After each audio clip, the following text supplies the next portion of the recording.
The Trump administration's decision to crack down on immigrants and accelerate deportations has invoked fear in many immigrant communities across America, but especially in immigrants seeking asylum from persecution in their home countries. Mayor Bill de Blasio has declared New York City a sanctuary city, but it is everyday New Yorkers who make it truly a welcoming one.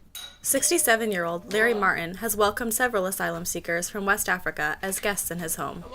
Kassim, a 28-year-old from Burkina Faso, has become part of Larry's family since he arrived 2 years ago.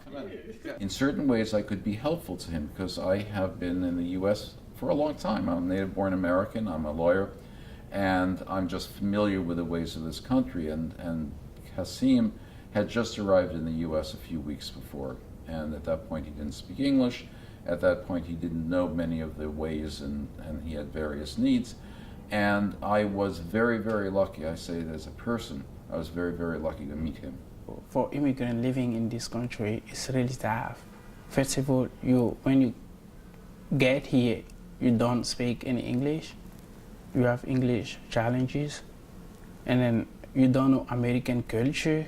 This country has a traditional value of being open to immigrants, but it also is a very individualistic country. And there has not been, and there is not much, that the government makes available, especially to asylum seekers.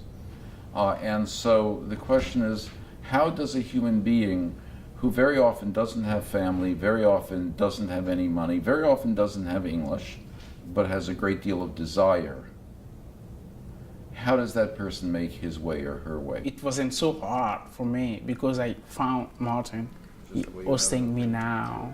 If the challenging gonna come up, it was there, it's still there to just protect me. So what can people do? You can just do what any of us do, that is to say, be a human being with another human being. And that sounds very trite, but it isn't. I have been through a lot of challenges in my life before, and then now I'm safe here, and then I'm confident too. I'm so proud of myself too, the life, what I'm doing here now. After 2 years, Kassim's application for asylum is still pending. According to the Data Research Center track, 60% of asylum applications in 2017 failed in U.S. courts. Advocates worry many more may not receive protection under the Trump administration. Regardless, New Yorkers like Larry will continue to uphold the American tradition of offering sanctuary.